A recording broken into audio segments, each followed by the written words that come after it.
On July 13th of 2014, Jeremy Lin was traded to the Lakers. This came after a solid campaign in Houston, so expectations were high. Kobe Bryant instantly texted Lin at 5 a.m. demanding a strong work ethic. However, just when Lin thought it would be a smooth transition, it turned out to be one of the most complicated team-ups in NBA history. He constantly bumped heads with Kobe and clashed during practice. I mean, things got so bad that Lin only lasted a season with the Lakers. Therefore, what did they actually say to each other? We're going to break it all down in this video, including the before and aftermath. Let's get into it.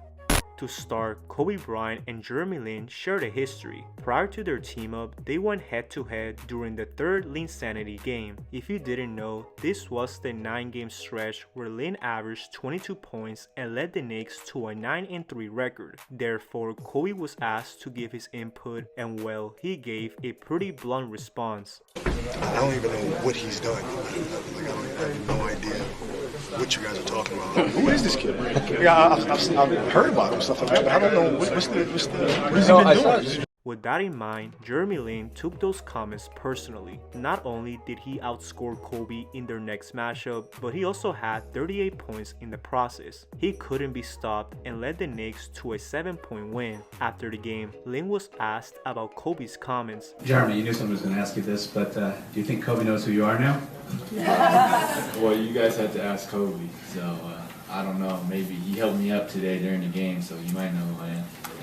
You can tell Lin just wanted to stay humble since he could have given us one of the most iconic responses here. However, this wasn't their only interaction. Just a few months later, Kobe gave him a stare down after a foul call. He thought Lin had over-exaggerated the contact since he was just going for a steal. Then Kobe scored on Lin in the following possession and yelled, "Kobe!"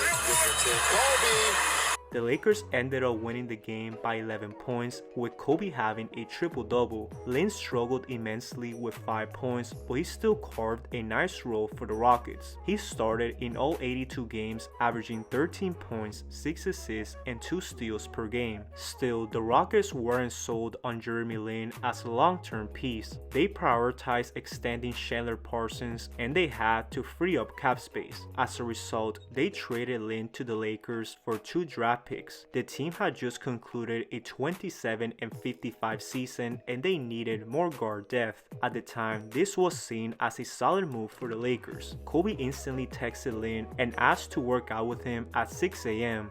Then I get an unknown message on my private number. And it's like, hey, you want to work out with me next week at 6 a.m. or 5:45 a.m.? And then it was like, KB. And I'm like, KB?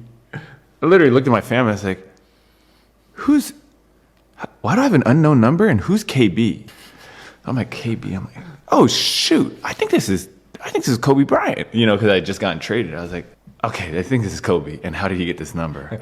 It was clear that Kobe was trying to test Lin's work ethic, but he wasn't ready. Nobody could match the intensity of Kobe, which is when the friction started. Kobe expected more out of Lin, and they constantly argued about the Lakers' offense. Lin was big on moving the ball, while Kobe believed in more isolation scoring. This sets the stage for October 31st of 2014. The game was tied at 103, and Kobe was trying to set up the offense. The Clippers decided to double team, forcing the ball out of Kobe's hands. That's when Lin got the ball, who asked for a clear out. He saw Kobe demanding the isolation, but Griffin was cheating the play. That resulted in Lin waving off Kobe and hitting this tough fadeaway 3. This wasn't a normal occurrence as nobody had done this to Kobe. Lin had to explain himself and basically said that Blake was right behind and that he had to clear out. Kobe understood, but it looked like Lin was trying to apologize. With Kobe being the main guy on the team, Lin struggled with confidence and inserting himself into the lineup. That affected his basketball IQ, especially on November 11th. The Lakers were down by 3 to the Grizzlies and had a huge possession.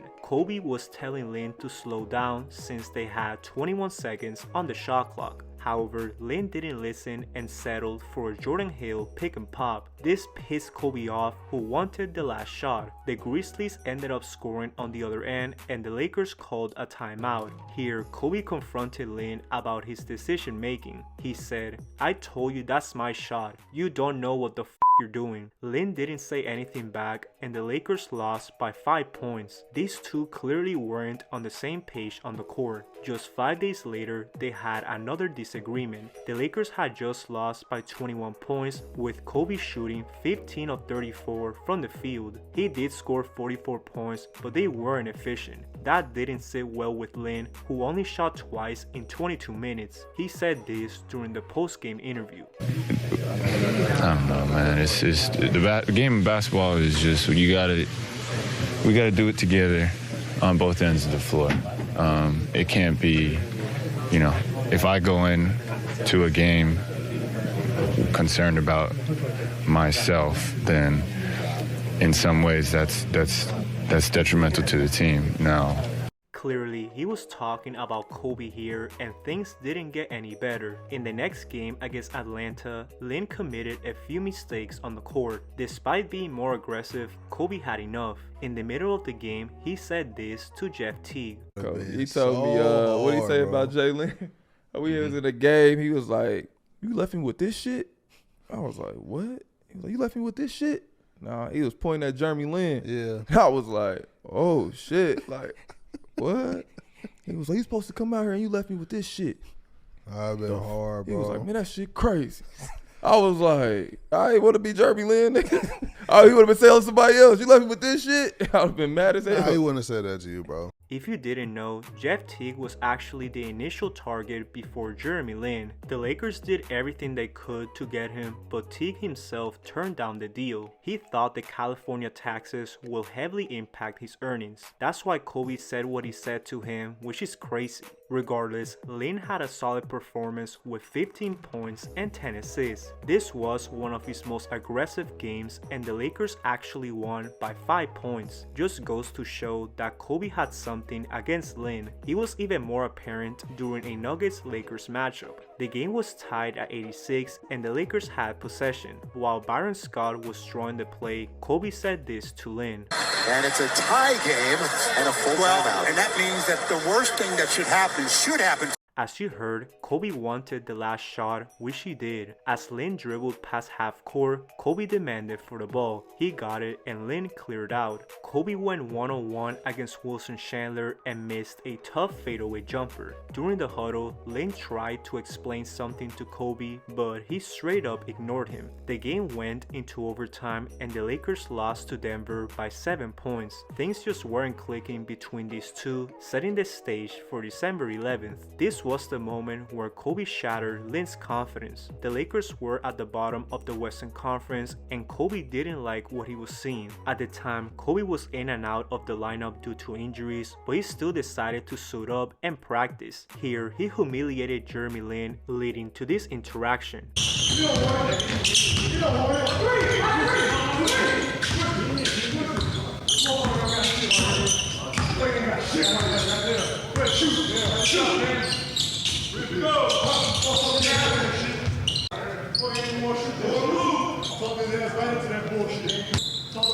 It's awesome.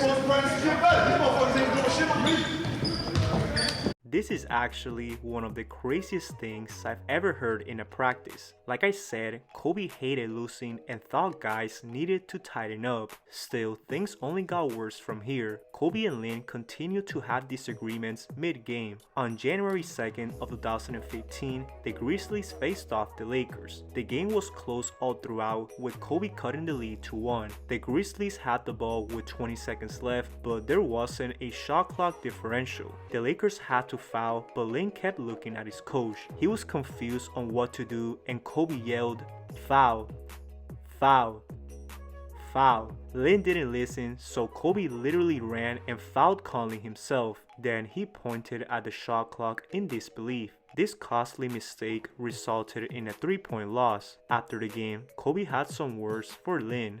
He just needs to relax. He needs to relax. You know?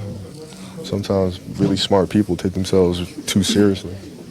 Just gotta relax, man. Just go out and play. You open shooter, you don't.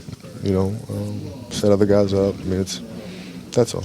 Is that something you talk with him about? You know what you're telling us? Just gotta relax. I do, but I'm not telling him anymore because you have to live it. You have to go through it. It's like a parent tells you not to do something, not to do something, not to do something. You really don't know until you actually go through it yourself. So, he has to navigate through it himself a little bit. At that point, their tension was at an all-time high and Lin finally stood up for himself. While texting Kobe at 3 a.m. about film, Lin had enough. I told him, this is how it started. I said, look, you're Kobe. Like, I'm coming in trying to learn from you, okay? So, like, I'm okay with anything as long as you talk to me like a man. Like, in terms of, like, don't talk down to me like I'm a boy. Talk to me like a man and respect me. He has always said, like, everybody just says what I want them to say. Like, it's very rare that somebody actually stands up to me. And so for me, in that situation, as we were going back and forth, I finally had enough. To make things worse, this argument resulted in them not talking for the last 4 months of the season. Yes, two starters didn't communicate for the rest of the year. Kobe had done something similar to Smush Parker, who barely communicated with him. Just goes to show how competitive Kobe really was. He took it too far at times, but Lin said what he had to say. Now a month later, something interesting happened. Just a day before the trade deadline, Kobe showed up to practice out of nowhere. Around this time, he was dealing with severe injuries, but he still had some words to share. He told the Lakers players, "I just came by to say bye to some of you bums who are going to get traded tomorrow." Then he said a couple of words to Byron Scott and left. No long talk, just a statement he wanted to make clear. Ironically, the Lakers didn't trade anyone in the trade deadline. Nobody was interested in their roster and Kobe was sidelined for the rest of the season. While dealing with a shoulder injury, he still made an appearance on Jimmy Kimmel's show. Just the night prior, the Lakers had gotten their 14th win of the season. Lin went off with 25 points and the Lakers were having a good time in the post-game interview. Kobe was shown the video and his reaction was priceless. I saw a clip today that I feel like I have to show you because I must know what your reaction to this is. This got interesting. Come back to Force OT. You got the friends here. You feel me? We back in the building. Y'all thought we was gone. My man Jay Lane was doing his thing. Jay Hill doing his thing. Nick out there hitting his free throws. You know how he do it. Jay Lane going to the basket like it ain't nothing to it but to do it. You know what I'm saying? Hey, Mike, man, you got a nice suit on today too, man. Appreciate that, Swag. You got that. Wow. Now, would that happen if you were there? Would there be a celebration?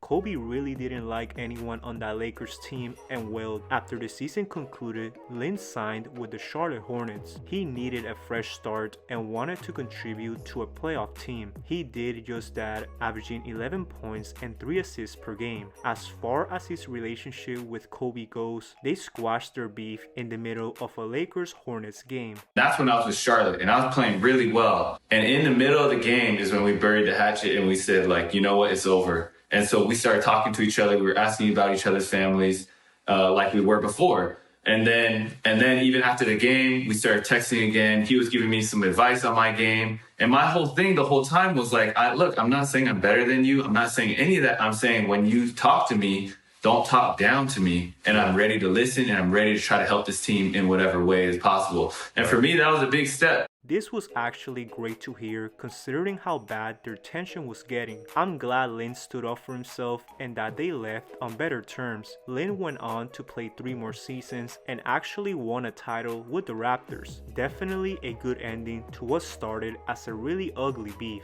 And that pretty much concludes the video. What do you guys think of this beef? Do you think Kobe went too far or was it justified? Let me know your thoughts down in the comment section below. I hope everyone has a great day. Peace out.